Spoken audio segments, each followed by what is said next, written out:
आज आप लोग के सामने देवी गीत गाने जा रही हूँ। आप लोग इसे पूरा सुनिएगा, सुन के लाइक कमेंट शेयर कीजिएगा। हमारा चैनल है संगीता दुबे के नाम से, हमारा चैनल सब्सक्राइब करें आप लोग। ऊंची रे पहाड़ मैया रौरी मंदिरिया हो, रौरी मंदिरिया हो। लाल रंग झंडा फहराए हो, लाल रंग झंडा फहराए हो।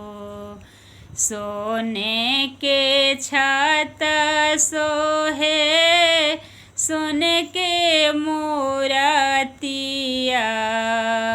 अंगना में नीमिया के पेड़ हो, लाल रंग झंडा फहराए हो।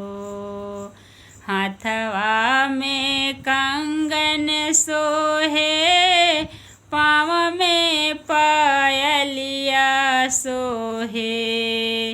गलवा में फूलों की हार हो, गलवा में फूलों की हार हो।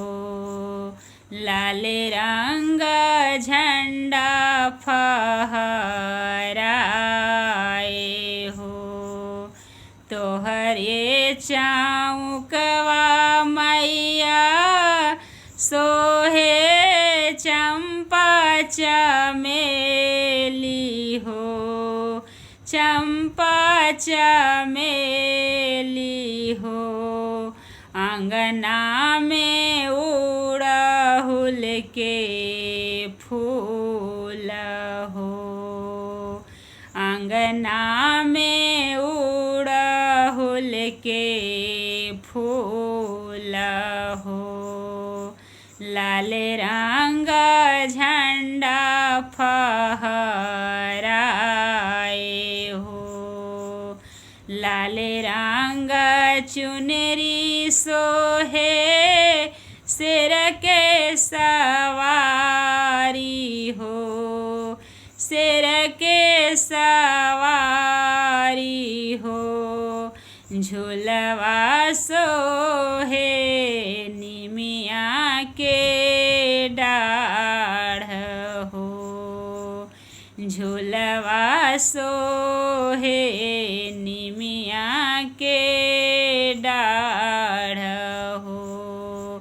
ऊंची रे पहाड़ मैया रौरी मंदिरिया हो, रौरी मंदिरिया हो। लाल रंग झंडा फहराए